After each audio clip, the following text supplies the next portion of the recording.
오랜만에 말씀 특강의 시간을 가지도록 하겠습니다. 목회를 하면서 참 안타까운 것 중에 하나가 그 하나님의 말씀을 오해하는 경우죠. 그 중에 특히 그 성경에 기록되어져 있는 그 단어의 개념을 바로 이해하지 못하니까 하나님의 뜻을 바로 깨닫지도 못하고 오해하는 그런 경우가 굉장히 많이 있더라고요. 예컨대 마귀가 심판받았다라는 그 표현을 형벌받은 것으로 오해를 많이 합니다. 성경에 말씀하는 그 심판은 정죄받았다는 얘기죠. 영원한 지옥불에 던지우기로 작정함, 인도함 그런 뜻과 같습니다. 이제 집행만 남아있을 뿐이죠. 그래서 집행되는 그 순간까지 마귀는 우는 사자처럼 산길자를 찾아서 두루 다니고 있다는 것을 성경은 우리에게 또한 알려주고 있습니다. 그래서 오늘은 특히 가장 중요한 그 개념을 갖다가 바로 이해해야 되겠다는 생각에서 이런 시간을 마련했습니다. 요즘 코로나19 바이러스 때문에 교회 예배도 성도들이 참여하지 못하고 참 많은 안타까움이 있죠. 물론 규모가 있는 큰 교회에서는 동영상으로 이렇게 다 예배를 드리고 있지만 작은 교회에서는 그것마저도 여의치 않으니까 굉장히 이렇게 어려움을 겪는 그런 현상이 계속 지속되고 있습니다. 그래서 오늘은 제가 물론 그동안 우리 성도들에게는 설교를 녹음을 해서 녹음 파일로 이렇게 보내드리고 있긴 합니다만 이 말씀 특강의 시간에 꼭 필요하겠다 싶어서 지금 이런 시간을 마련했습니다.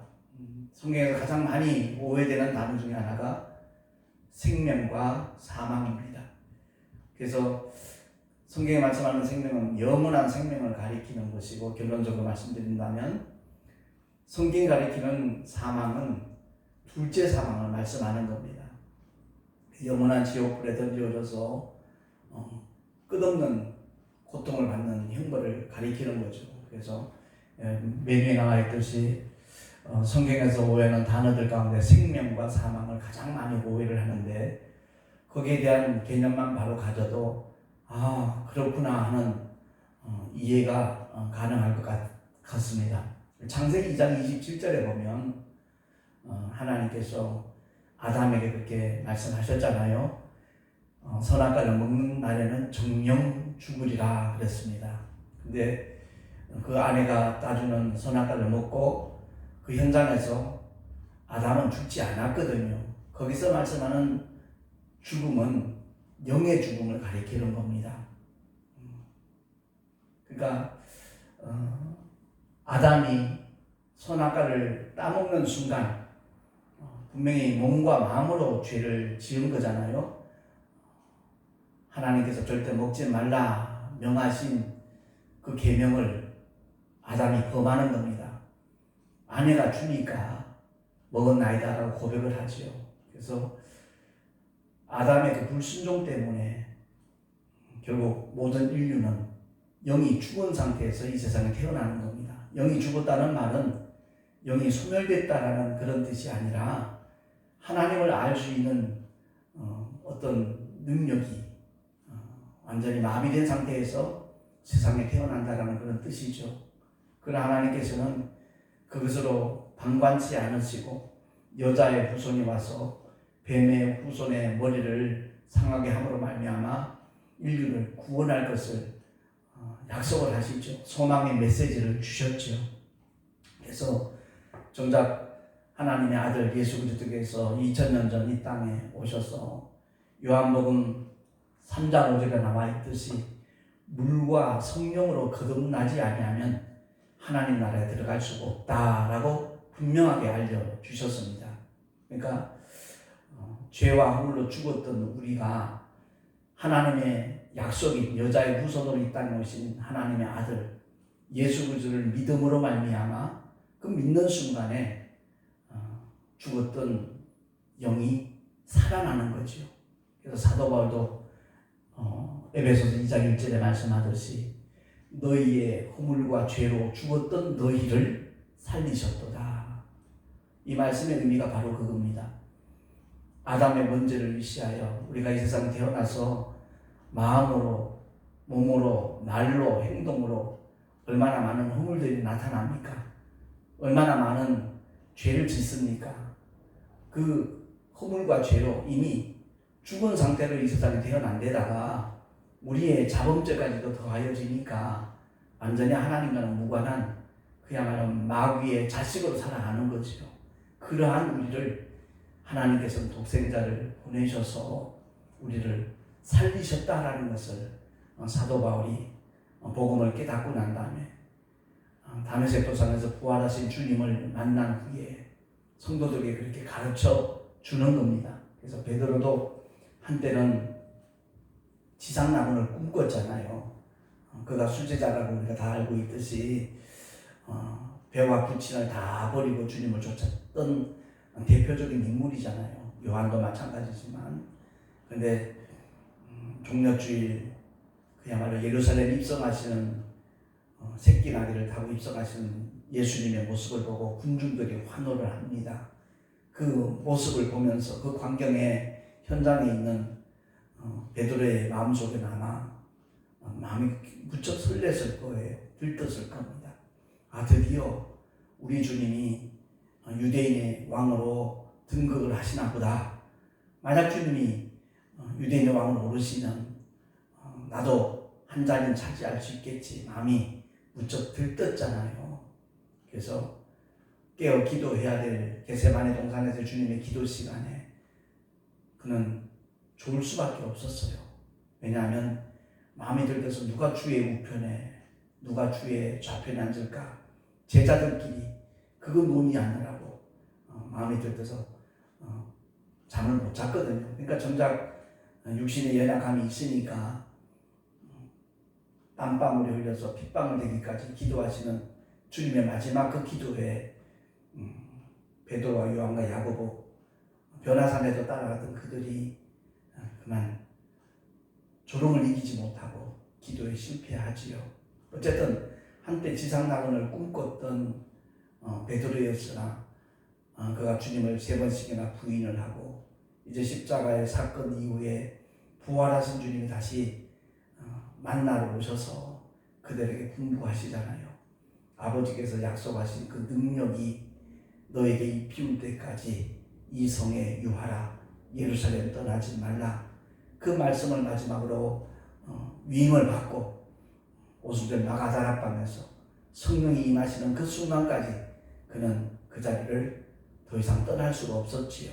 그래서 성령이 임하신 다음에 베드로는 완전히 딴 사람이 되었지 않습니까? 그래서 그가 베드로전서 1장 23절 쪽에서 말씀하기를 너희가 거듭난 것이 썩어질 씨로된 것이 아니다.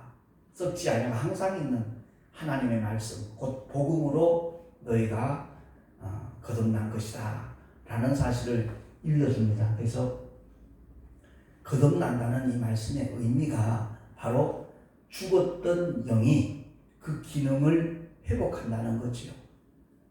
창세기에 나타난 첫 아담은 사는 영입니다.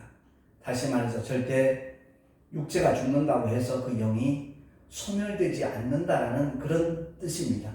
그래서 육체로 죄를 졌잖아요. 자기 아내가 주는 선악과를 먹고 죄를 범하는 그 순간 그 육체가 죽는 것이 아니라 그 영이 기능을 상실한 거죠. 영이 죽은 상태가 되어버린 거죠. 소멸되지 아니하니까 죄를 가진 영혼은 결코 천국에 들어갈 수가 없는 겁니다. 천국은 그야말로 아버지의 집, 거룩한 하나님 아버지의 집, 그러니까 죄 있는 자는 결단코 들어갈 수 없는 거룩한 나라잖아요. 그래서 너희가 거듭난 것이 썩어질 씨로된 것이 아니라 썩지 않은 영원한 하나님의 말씀, 복음으로 거듭난 거라는 것을 일러주면서 베드로 역시도 핏부림에 대하여 말씀을 합니다. 그러니까 육체는 죄를 짓고 물론 마음이 동해서 육체와 마음이 함께 범죄를 하는 거죠. 그러나 그 결과 그 책임은 영이 짊어지게 되는 겁니다. 그래서 아담이 범죄했을 때도 육체는 멀쩡했지만 그 영이 죽었다는 거지요.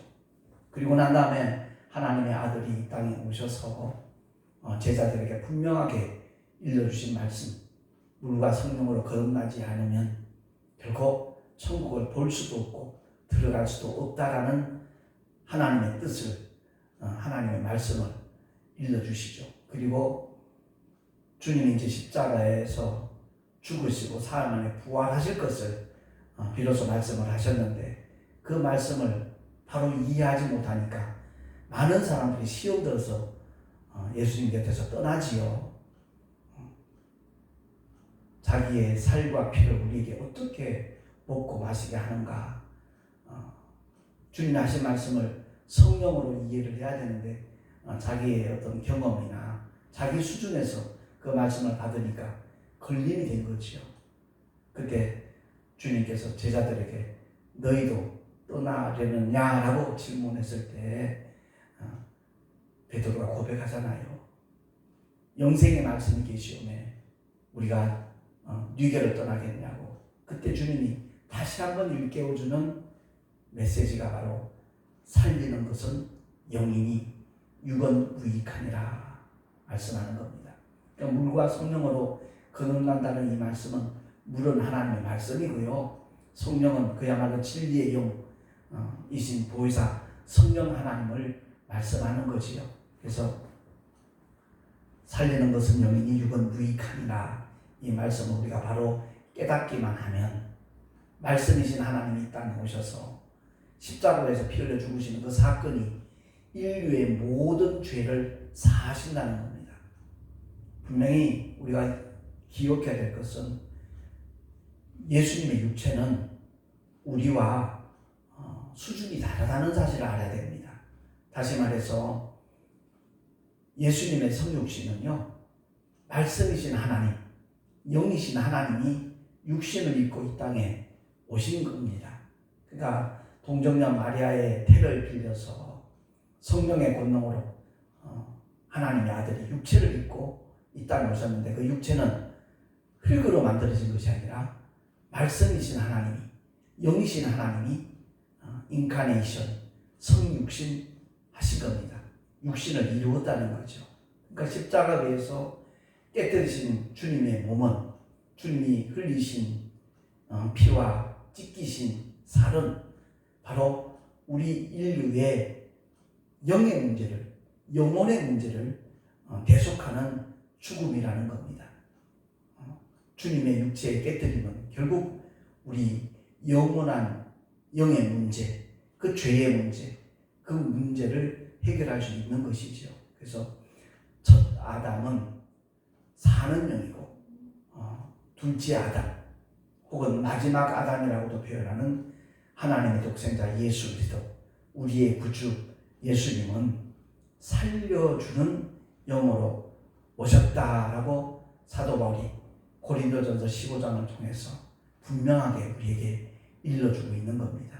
그러니까 저와 여러분이 이 세상 살아가면서 성경을 읽을 때 분명히 그 단어에 대한 올바른 개념을 가지면 하나님의 말씀을 결코 오해하지 않을 수 있는 겁니다. 그러니까 예수 믿는 성도들도 다 죽더라. 나를 믿는 자 결코 죽지 않는다 말씀하셨는데, 그 말씀 듣고만 오해가 될 소지가 있는 것이죠. 주님을 믿는 자, 영접하는 그 순간 그 영이 살아나서 그 영은 더 이상 둘째 사망, 즉 지옥과는 무관한 존재가 된다는 것을 주님이 우리에게 약속하신 겁니다. 살리는 것은 영이라는 이 말씀은 마찬가지고요. 사는 그 순간 영원히 지옥과는 무관한 삶을 살게 되어지는 겁니다. 그러니까 예수님의 십자가의 죽으심, 그 피 흘리심과 육체의 깨뜨리심, 그것은 바로 아담의 번제를 의시한 우리 모든 인류의 죄를 해결하는 하나님의 처방이라는 것을 우리가 기억을 하고, 주님이 우리를 취하여 가시는 그 순간까지 아무리 힘들고 어려워도 자살 같은 건 생각하면 안 됩니다. 그건 결국 믿음을 버리는 행위가 될 것입니다. 어느 누구도 주님의 손에서 빼앗아 갈 자가 없다 그랬거든요. 그러나 당사자가 예수를 부인하고 외면하고 제 길로 간다면 가룟유다와 똑같은 그러한 영원한 불행을 맞이하게 될 것입니다. 자기 길로 가면 안 됩니다. 힘들고 어려워도 우리의 영원한 생명과 부활의 산 소망과 그 아름다운 천국을 약속하신 그리고 보장하시는 성령 하나님의 감동과 인도하심을 쫓아서 끝까지 주님을 따라가는 자, 그가 가장 복된 자임을 우리가 기억을 하고, 제가 2월 달에 터키 성지순례를 다녀온 적이 있습니다. 그때 소아시아 7교회 소개되고 있는데 5교회를 경유를 했거든요. 그 중에 그 원형 경기장을 몇 군데를 이렇게 다녀왔습니다. 그곳에는 잘 알다시피 그 네로 황제가 예수 믿는 자들을 핍박하려고 굶주린 사자떼를 이렇게 풀어서 누구든지 예수 안 믿겠다고 구인만 하면 살려주겠다라고 그야말로 그들의 마음을 이렇게 회유하려고 하면서 끝까지 믿음을 지키려고 하는 자들은 그 원형 경기장에 굶주린 사자떼의 먹이로 이렇게 풀어놓지 않습니까? 영상을 통해서 많이들 보셨겠지만 네로 황제가 다시 한번 아연 실색하는 그런 장면이 생각이 나시지요. 죽은 부녀들의 그 희생자들의 그 얼굴의 모습이 겁에 질린 모습이 아니라 오히려 평화로웠다는 것이죠. 왜 그렇습니까? 영원한 하늘의 소망을 그들의 영혼이 붙잡고 있고 거듭났기 때문에 그것은 가능한 일이거든요. 초대 교부 가운데 폴리갑이라고 있습니다. 그가 86세 때 역시 이제 초대교회 핍박에 의해서 그가 붙잡혀갑니다. 화형대에 올려놓고 이제 처형하기 위해서 폴리갑 교부를 이렇게 동행해서 데려가던 로마 장교가 그런 제안을 하죠. 입으로라도 한 번만 예수를 부인해달라고, 그럼 당신을 살려주겠다고, 풀어주겠다고. 그때 폴리갑의 대답이 뭐지요? 고맙네 장교. 근데 나는 그리하지 않겠네. 그리고서는 장작더미 위에 그 화염대에 올라가는 겁니다. 올라가서 폴리갑이 마지막으로 하나님 앞에 드린 기도가 그거잖아요. 86년 동안 단 한 번도 나를 모른다 하신 적이 없는 주님, 내가 어찌 말로라도 주님을 부인할 수 있겠습니까? 이 화염대에 올라올 수 있는 믿음을 주시고 용기를 주신 주님 감사합니다. 그렇게 고백을 하고 형장의 이슬로 사라졌지요. 그렇습니다. 참 믿음의 사람, 그들의 삶은 바로 순교적인 믿음을 가진 사람들입니다. 어떤 교리적이고 이론적인 믿음이 아니라 종교생활하는 교인들이 좀 참 많거든요. 그 모든 형식에서 벗어나서 그야말로 신령과 진정으로 예배하는 그런 믿음의 사람이 된다면 그 영혼은 하나님께서 끝까지 영원토록 떠나지 않으시고 책임지시고 함께하여 주실 줄로 믿습니다. 오늘 이 말씀 특강을 통해서 성경을 읽다가 좀 이해되지 않고 오해되는 대표적인 그 단어가 생명과 사망이거든요. 거기에서 올바른 개념을 가지시고 정말 마귀를 위하여 예비된 영영이 꺼지지 않는 불못, 그것이 바로 지옥이거든요. 거기에 마귀와 함께 귀신들과 함께 번지우는 그런 길이 아니라 예수 그리스도를 통하여 우리에게 이미 베풀어 주시고 확증해 주신 하나님의 사랑을 받아들이는 저와 여러분 되셔서 어차피 언젠가 우리는 이 세상을 떠날 겁니다. 한 줌의 얼굴로 돌아가는 그 순간 이 육체 속에 담겨져 있는 하나님의 형상대로 그 모양을 따라 지음을 받은 저와 여러분의 영혼은 죄와 상관없이 주님이 흘리신 보혈로 깨끗한 하나님의 거룩함을 덧입은 자로서 그야말로 영원한 아버지의 집에 들어갈 수 있는 하나님의 자녀들, 하나님의 사람들로 인생을 마칠 수 있기를 예수 이름으로 축원합니다. 오늘 말씀 특강은 이것으로 마치겠습니다. 감사합니다.